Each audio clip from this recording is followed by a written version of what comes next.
Hello friends. आज हम लोग बात करेंगे कि ऑप्शनल कौन सा रखे। ठीक। ये पी वाई क्यू है, ये पी वाई क्यू है और पी वाई क्यू है पी एस आई आर का। एक्चुअली मेरा भी optional political sciences state cysteine दोनों में मैंने रखा था। और मतलब जो लोग मुझसे जुड़े जानते हैं कि मतलब मैं पॉलिटी पढ़ाता भी हूँ और पॉलिटिकल साइंस में ऑप्शनल भी है, तो ठीक है पॉलिटिक्स मैं करवा दूंगा। तो आप ऑप्शनल कैसे मतलब क्या करें ऑप्शनल के लिए, मैं ये बताता हूँ। देखिए, पहला बात तो है ऑप्शनल क्वालिफाइंग है। ठीक। ऑप्शनल क्या है तो क्वालिफाइंग है। तो जब ऑप्शनल क्वालिफाइंग है तो ऑप्शनल का मेन रोल कहाँ होता है, तो ऑप्शनल का मेन रोल आपका इंटरव्यू में होगा। अगर आप कोई भी ऑप्शनल रखते हैं तो इसका आपको रोल इंटरव्यू में मिलता है। ठीक, इंटरव्यू में। और वहाँ पे आपका मेजर रोल होता है, क्योंकि इंटरव्यू में वो आपका नाम आपसे नहीं पूछते हैं, आप कहाँ से हैं ये नहीं पूछते हैं। तो उनके पास स्कोप जो होता है ना, स्कोप बहुत कम होता है प्रश्न पूछने का। तो जब उनके पास स्कोप बहुत कम होता है, वो आपसे ये भी नहीं पूछेंगे कि आप किस स्कूल से पढ़ाई की है, आपका डिस्ट्रिक्ट क्या है, वो कुछ नहीं पूछते हैं। जब ये सब कुछ नहीं पूछते तो उनके पास स्कोप बचता है बहुत कम। स्कोप क्या बचता है उनके पास, तो ग्रेजुएशन आपने किस सब्जेक्ट से किया है और ऑप्शनल आपने क्या रखा है, ये दोनों स्कोप बचता है क्वेश्चन पूछने का। तो एज सच आप देखिएगा तो आपका ऑप्शनल जो आप अभी रखते हैं इसका बहुत ज़्यादा उपयोग आपको मेंस में नहीं दिखेगा, लेकिन आपको इंटरव्यू में बहुत ज़्यादा दिखेगा। ठीक। तो इसलिए ऑप्शनल सोच समझ के चूज़ कीजिए कि ठीक है, यहाँ देखिए क्वालिफाइंग है। ठीक, यहाँ जो ऑप्शन है ना वो क्या है, क्वालिफाइंग है। तो आप यहाँ जो जनरल कैटेगरी के उनको 40 मार्क्स लाना है, गर्ल्स को आई थिंक 32 लाना है। और आपको इसी के बीच में जो भी कैटेगरी आप अपना देख लीजिएगा, 35-36 जो भी है सब लोगों का। ठीक। तो आपको 100 में लाना है 40। तो 100 में 40 लाने के लिए आपको मान लीजिए कोई भी ऑप्शन रखते हैं, मान लीजिए आप पी एस आई आर रखते हैं। ठीक। तो आपको पूरा पी एस आई आर तो पढ़ना नहीं है, ऐसा नहीं है कि पूरा आई आर ही पढ़ रहे हैं, पूरा पॉलिटिकल साइंस ही पढ़ रहे हैं। 68 का पेपर आसान था, रिलेटिवली आसान था, क्योंकि इसमें इंडियन पॉलिटी पूछा गया था। इंडियन पॉलिटी पूछा गया था, मतलब जो कॉन्स्टिट्यूशन है, इंडियन कॉन्स्टिट्यूशन से क्वेश्चन पूछा गया था। 69 में थियोरेटिकल पार्ट बहुत ज़्यादा था, थियोरेटिकल पार्ट बहुत ज़्यादा था और वो वेग भी था, मतलब बहुत वेगनेस था पेपर में। तो अब प्रश्न ये उठता है कि आपको पी एस आई आर लेना चाहिए या नहीं। ठीक। देखिए, अगर आपका पॉलिटिकल साइंस का पार्ट जो है अच्छा है, ठीक, इधर मैं समझाता हूँ। यहाँ पे आपका मान लीजिए कि आपका मान लीजिए कि जो पोल साइंस है मतलब ठीक ठाक है। पोल साइंस मतलब आपका कॉन्स्टिट्यूशन जो इंडियन कॉन्स्टिट्यूशन है उस पर पकड़ थोड़ा बहुत ठीक है। ठीक, मान लीजिए कि ठीक है, मतलब आप है कि 40 नंबर ला सकते हैं तो ठीक है। अगर मान लीजिए इंडियन पॉलिटी से क्वेश्चन आता है तो आप मतलब सही करते हैं, क्योंकि अभी आप लोग ऊपर देखेंगे कि करेंट अफेयर्स का भी क्वेश्चन आता है बहुत सारा। ठीक है, थ्योरी का जो पार्ट है वो तो मैं शेयर करूंगा, मैं फ्री में ही करवा रहा हूँ ऑप्शनल का। जो लोग मेंस में हैं, तो जिनका पॉलिटिकल साइंस है, मैं तो नोट्स जो है वो भी नोट्स तो शेयर कर ही दूंगा कि आपका 40 नंबर तो मतलब आपका आ ही जाएगा, इतना तो मैं गारंटी लेता हूँ। मेरे ही 2 बार से ठीक ठाक नंबर आए तो 40 नंबर तो आपका आ जाएगा, नो डाउट। इतना मार्क्स तो आपका आ जाएगा, तो मैं नोट्स शेयर कर दूंगा। अब देखिए, उससे ज़्यादा इंपॉर्टेंट क्या है कि आपका बेसिक अंडरस्टैंडिंग होना चाहिए, बेसिक अंडरस्टैंडिंग होना चाहिए।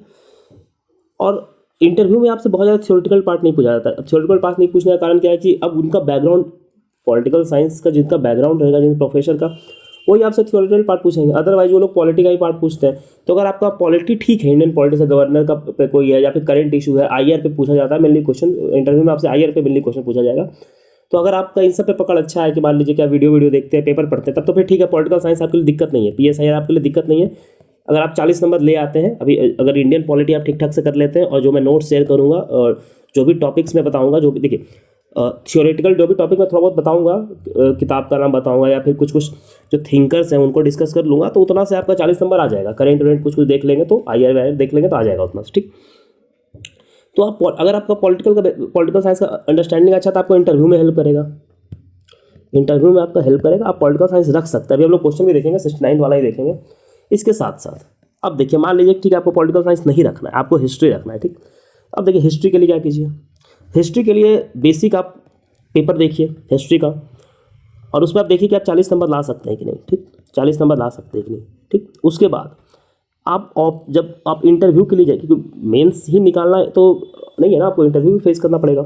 तो इंटरव्यू में आप देखिए कि अगर जो हिस्ट्री का क्वेश्चन है, अगर रैंडम क्वेश्चन भी अगर हिस्ट्री में पूछा जा रहा है आपसे, मान लीजिए कि रैंडम क्वेश्चन भी पूछा जा रहा है आपसे, रैंडमली कोई भी क्वेश्चन पूछा जा रहा है आपसे हिस्ट्री में, फैक्ट बेस्ड या कोई फैक्चुअल, तो आप उसको टैकल कर पा रहे हैं कि नहीं कर पा रहे हैं। अगर वो आप टैकल कर पा रहे हैं, मान लीजिए आपसे पूछ दिया गया कि बैटल ऑफ तराइन कब हुआ था, ये सब फैक्चुअली पूछा, तो वहाँ पे आपको ऑप्शन नहीं देगा ना। तो आप देखिए बता सकते हैं कि नहीं, बैटल ऑफ तराइन जो था, जो मुस्लिम इन्वेजन था, वो 1192 के बाद ही क्यों शुरू हुआ, 7th सेंचुरी में क्यों शुरू हुआ, ठीक। भक्ति मूवमेंट 7th 8th सेंचुरी के अराउंड क्यों शुरू हुआ, ठीक। डिक्लाइन ऑफ मुगल का कारण क्या क्या था, अंग्रेज का उदय का कारण क्या था, ये सब क्वेश्चन पूछा जा सकता है। मान ली गांधी से ही क्वेश्चन पूछ दिया जाएगा आपको कि गांधी जी का जो मूवमेंट था, गांधीयन मूवमेंट था, वो सक्सेसफुल था या अनसक्सेसफुल था, तो आपको इन सब पे क्वेश्चन पूछा जाएगा। तो आपको ये सब पे ओपिनियन आपको बना के रखना है, ठीक। आपको पता होना चाहिए पहले, इंटरव्यू के लिए हम लोग गाइड करेंगे ही। तो अभी ऑप्शन, अगर आप 40 नंबर मान लीजिए हिस्ट्री में कॉन्फिडेंट टेक्निक में 40 नंबर ला दूंगा और इंटरव्यू में मेरा काम चल जाएगा, मतलब वहाँ पे आप संभाल लीजिएगा। आपको बेसिक ठीक ठाक अंडरस्टैंडिंग है हिस्ट्री का, तो आप हिस्ट्री रख लीजिए, क्योंकि आपको इंटरव्यू फेस करना है। और उससे भी बेहतर क्या है कि अगर मान लीजिए आप इन दोनों में नहीं रख सकते, तो एक ज्योग्राफी आपके पास ऑप्शन है। ज्योग्राफी में क्या है कि ज़्यादा बिहार का ज्योग्राफी आपसे पूछा जाएगा। आप बिहार ज्योग्राफी के दम पे 40 नंबर ला दीजिएगा, नो डाउट। लेकिन अब इसमें भी क्या है कि थोड़ा सा, अगर बिहार का ज्योग्राफी में अगर अंदर जाना चाहेगा वो, तो कुछ भी पूछ देता है, पूछ देगा कि मखाना का प्रोडक्शन कैसे होता है, मखाना, ये सब एग्रीकल्चर में घुसता है, तो फिर वो दिक्कत करता है, वहाँ पे पूछता है, ठीक।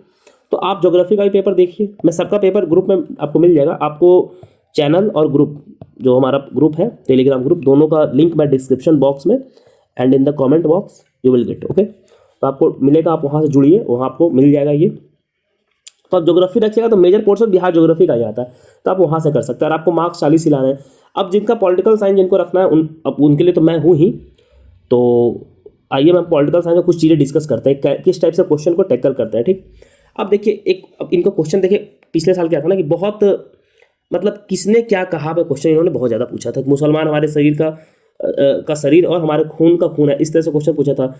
तो अगर इस तरह के क्वेश्चन पूछा था, आप कैसे डील कीजिए? इस टाइप का क्वेश्चन को आप डील नहीं कर सकते हैं, आपको छोड़ना ही पड़ेगा। अगर आपको पता है तो ठीक है, नहीं तो छोड़ना पड़ेगा, ठीक। इतिहास समाज, अब देखिए जैसे कि मैंने 3 में अरविंदो घोष मारा था, बट इसका आंसर इनमें से कोई नहीं ऐसा दे रहा था, नेट पे मैंने देखा था। तो इन सब चीज़ों के लिए आप कुछ नहीं कर सकते, फिर भी आपको 40 मार्क्स लाने हैं, 40 मार्क्स लाने हैं आपको हैं।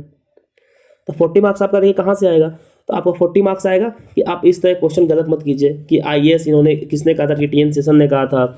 गुजराल नीति आपको पता होना चाहिए कि गुजराल नीति का क्वेश्चन पूछा था, ये पता होना चाहिए आपको। फिर देखिए सरफरोशी की तमन्ना, ये आपको पता होना चाहिए कि ये किसने ये किया था। यहाँ पे राम प्रसाद बिस्मिल ऑप्शन, इसमें ऐसे आजिमाबादी नहीं है, बिस्मिल है। ये जो राम जन्मभूमि बाबरी मस्जिद वाला क्वेश्चन था, तो ये वाला आपसे आपको गलत नहीं होना चाहिए। ये वाला क्वेश्चन आपको, जम्मू कश्मीर वाला देखिए क्वेश्चन है, तो ये सब क्वेश्चन जो है कि क्या था, जम्मू कश्मीर वाला था, तो ये आपको क्वेश्चन ये सब सही होना चाहिए। अब पाकिस्तान का सबसे बड़ा प्रांत कौन सा है, तो ये बलूचिस्तान है। ये सब आपको मतलब सही होना ही चाहिए, ठीक, तभी आपका हो पाएगा, तभी आप पॉलिटिकल साइंस को टैकल कर पाएगा, ठीक है। अब जैसे जो सेडिशन का कानून था तो बहुत ज़्यादा न्यूज में रहता था 124 से, तो ये सब आपको होना ही चाहिए सही। अगर देखिए ये सब क्वेश्चन आप सही कर लेते, एक पेज में आपको 5 क्वेश्चन तो यहीं से बन गया, ठीक। भारतीय किसान संघ, ये थोड़ा सा हट के क्वेश्चन था, तो ये वाला इनका शायद ऑप्शन तेनगढ़ी होंगे। तो इस तरीके का क्वेश्चन आपको सॉल्व करना पड़ेगा, ठीक। चंपा किसको बोलते थे, तो इस तरीके का जो क्वेश्चन है आपको देखना पड़ेगा। अगर आप टैकल कर पा रहे हैं इस क्वेश्चन, जैसे देखिए करंट अफेयर्स का मैं क्वेश्चन दिखाता हूँ। हाँ देखिए, अब इस टाइप का क्वेश्चन है, आपको ये क्वेश्चन आपको टैकल करना ही पड़ेगा कि कब बना था नागालैंड का, कब, मतलब जो 371A में जो नागालैंड का विशेष दर्जा दिया गया था, किस वर्ष प्रदान किया गया था। तो आपको इस तरीके का जो क्वेश्चन है आपको वो देखना पड़ेगा कि कैसे इसको देखते हैं, ठीक। और ये सब तो आपको, और जो थ्योरिटिकल पार्ट है, जैसे आईआर का पार्ट हो गया या फिर पॉल साइंस का पार्ट हो गया, ये हम लोग करवाएंगे अभी। ये हम लोग टेलीग्राम पे डालेंगे नोट्स, और आप नोट्स वहाँ से रेफर कर लीजिएगा, ठीक। क्योंकि देखिए सारा क्वेश्चन डिस्कस करना तो पॉसिबल नहीं है, और मैं कुछ और आपको बता देता हूँ। जैसे देखिए ये एक्चुअली हिंदी में है, मेरा मीडियम इंग्लिश है, इंग्लिश वाला मैं डाल दूंगा, इंग्लिश वाला मैं डिस्कस कर लूँगा। तो देखिए राज्यपाल वाला है, तो ये आपको, मतलब ये सब क्वेश्चन आपको गलत नहीं होना चाहिए कि कौन सा सही नहीं बोला है, इसका आप लोग कमेंट करके बताइए कमेंट सेक्शन में। कमेंट सेक्शन आपको इसका उत्तर बताना है, ठीक। ये देख सकते हैं, जैसे लोकमान्य तिलक और उनका युग पुस्तक किसने लिखी थी, ये शायद इन्होंने लिखा था, एग्जैक्ट मुझे अभी ध्यान नहीं है, देख सकते हैं आप लोग। जैसे देखिए राज्यसभा किस आर्टिकल के तहत है, तो ये आपको बताना है कि राज्यसभा किस आर्टिकल के तहत है, ठीक। ये आपको कमेंट सेक्शन में, तो इस टाइप का क्वेश्चन अगर आप सही कर लीजिएगा तो फिर वो कोई दिक्कत नहीं, फिर तो आपका रिजल्ट हो जाएगा। जो ज्वाइंट सीटिंग है, ज्वाइंट सीटिंग किस आर्टिकल के तहत होता है, तो ये आप लोग को बताना है किस आर्टिकल के तहत होता है, ठीक। तो ये वाला इस टाइप का क्वेश्चन जो अगर आप सॉल्व करते हैं तो आपका हो जाएगा, ठीक। तो इसलिए टेंशन नहीं लेना, अगर आप पॉलिटिकल साइंस रख रहे हैं तो रखिए, कोई दिक्कत नहीं है। ये सब फालतू का डर है, क्योंकि आपको अल्टीमेटली देखिए इंटरव्यू में तो आपको भी चलना है ना, इंटरव्यू में तो आप ही को फेस करना है। तो अगर आपको पॉलिटी ठीक है तो डरिए नहीं, रखिए, ऐसा नहीं है कि नहीं होगा, हो जाएगा। और आपको ये PDF जो है जो PSI का जो PDF है, ये ऑप्शन का जो PDF है, आपको टेलीग्राम पे मिल जाएगा। टेलीग्राम से जुड़िए, कमेंट सेक्शन में टेलीग्राम का लिंक डाला हुआ है और डिस्क्रिप्शन बॉक्स में भी है, वहाँ आपको PDF मिल जाएगा। बाकी अगर PSI आपका ऑप्शनल है तो उससे रिलेटेड कोई भी क्वेरीज़ है तो आप हमसे पूछ सकते हैं टेलीग्राम पे, हम आपको वहाँ पे बता देंगे। चलिए फिर मिलते हैं।